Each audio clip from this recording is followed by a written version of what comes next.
Hello, dear viewers. Good that you're joining us for another episode of your weekly dose of African and world football here on Africanews, your Pan-African channel. Coming up for you in this program, to kick off the show this week, Moroccans Wydad Casablanca on Saturday won the CAF Champions League after waiting for 25 years. They beat Egyptians Al Ahly in the return leg of the final 1-0 to win this competition for the second time ever. Russia 2018 World Cup qualifiers, 8 teams for 3 places. Who will accompany Nigeria and Egypt to Russia? This will be answered next weekend. The fixtures of the last day of the qualifiers to follow shortly in this show. No medals, regrets, but a lot of satisfactions. Mali's under-17s returned home after finishing 4th in the under-17 World Cup. Their coach Jonas Komla will join us on phone. That's what's coming up for you. Welcome to the Football Planet. Dans Football Planet.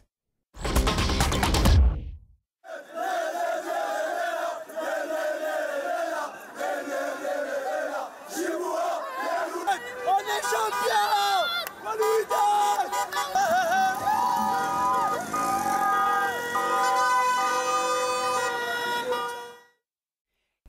Finally, fans riding in the clouds and the team in the stars. Wydad Casablanca returned to success of CAF Champions League 25 years later. The Moroccans won narrowly on Saturday against Al Ahly of Egypt after a sensational final return leg for an exceptional ride. Bridget Ugwe Afolake Oyinloye with the report.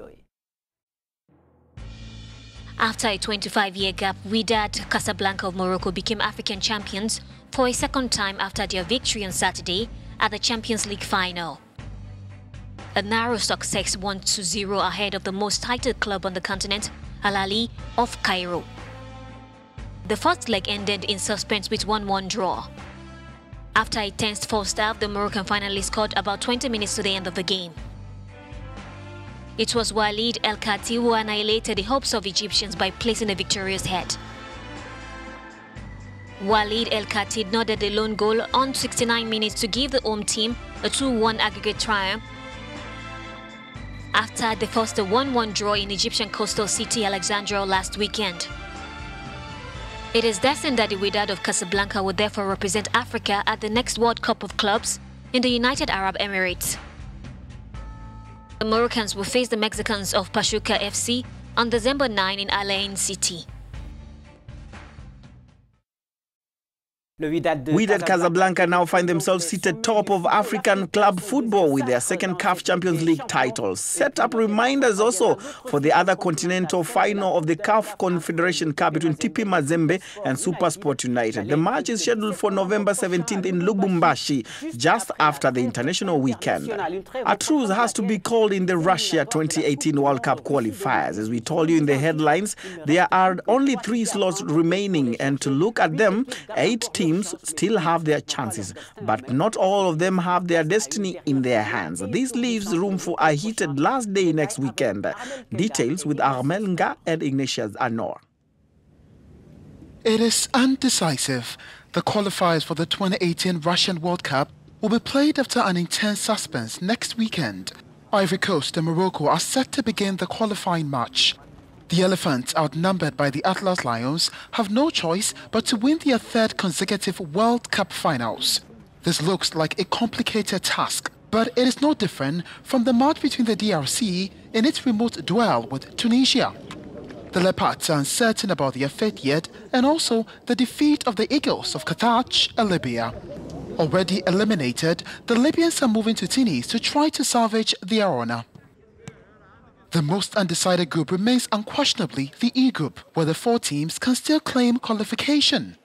Senegal is the best placed after the invalidation of the match against South Africa. In the case of victory, the Lions of Teranga, leader of the group with 2 points ahead of Burkina Faso and Cape Verde, who clash in Ouagadougou, will validate their ticket to join Egypt and Nigeria, the only teams qualified for the moment. Remember that Senegal and South Africa are the only teams with 2 games to play after the invalidation of their first match for manipulation by the referee. They meet on Friday before the final match scheduled for November 14th in Dakar. Here are the fixtures for the last day.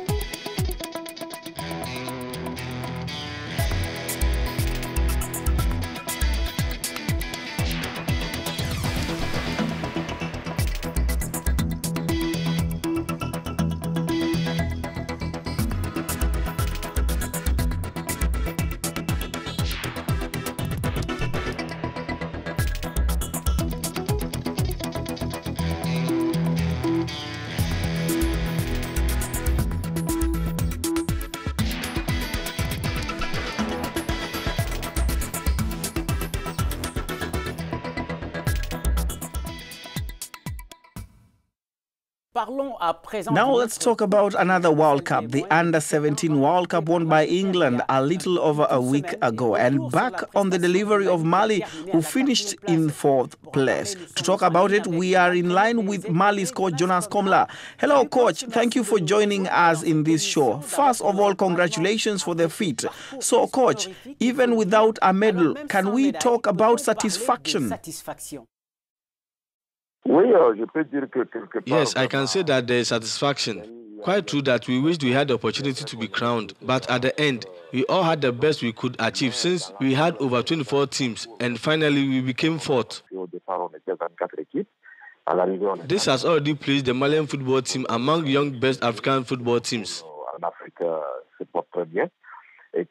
And then compared to the delivery even from the team, it was very good, as it was a pride for these young people to the quarters in the World Cup. With determination, we always say we can do it. So what did your team miss in the end? Yes, I can say that it is perhaps by lack of attention, because if you look at the 2 games that we had, and that was against Spain and Brazil, there was lack of attention individually, which really cost us a lot. There were minor errors, so I think that this is where we missed our opportunities. So inevitably you have no regrets. So how important were the matches? Yes, of course. I regret because on personal ambition, I didn't get to be honored and even get a medal. We regretted that because of the potential that this team revealed. Looking at the quality of these young players and then the games they have played, they deserve to be awarded. We do say that it is through God, but this is also sports, and you must play it well. Therefore, we got experience. We've learned much. I think that in the coming competitions, we will correct this to place better in any competition.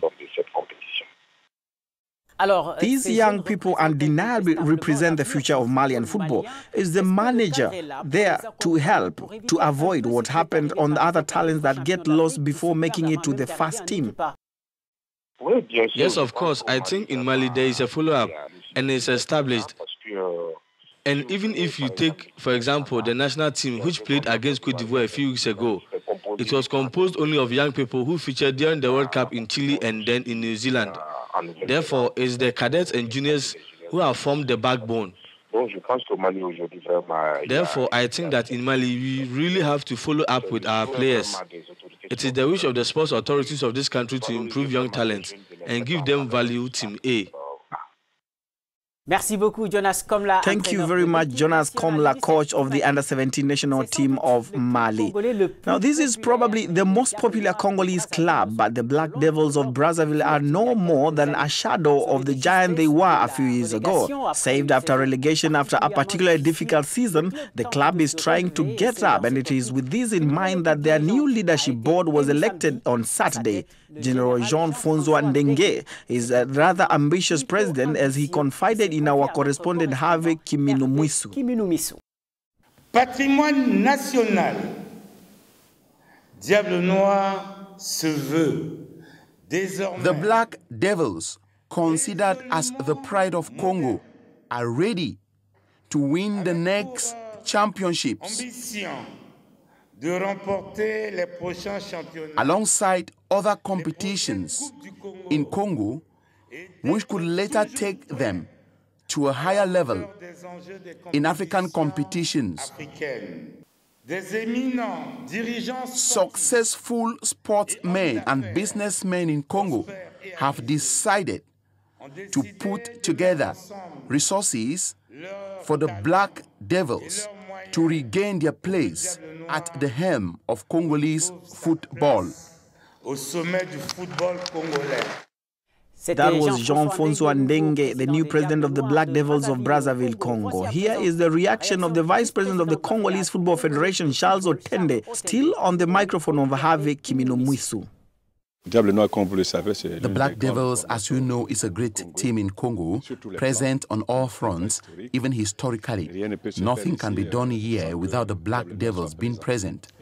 So I'm happy because this meeting went well, and so I took action, and I think we will work towards making a name, as the case with big clubs like Black Devils, Etoile Kara, and many others that have not quoted, such as V Club, AS Cheminot, and Abels that no longer exist.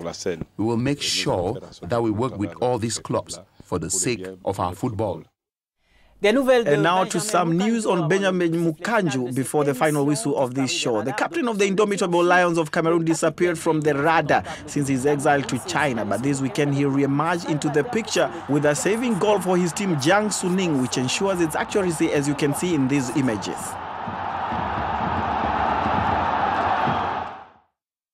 And with that, we have come to the end of this show that you can also find on our website, www.africanews.com. You can also react on our pages on social media to the addresses that appear at the bottom of your screen, or follow me on Twitter @Wahani. I'll see you next week for another episode of Football Planet. Same time, same channel, African News. Thank you and have a great week. Goodbye.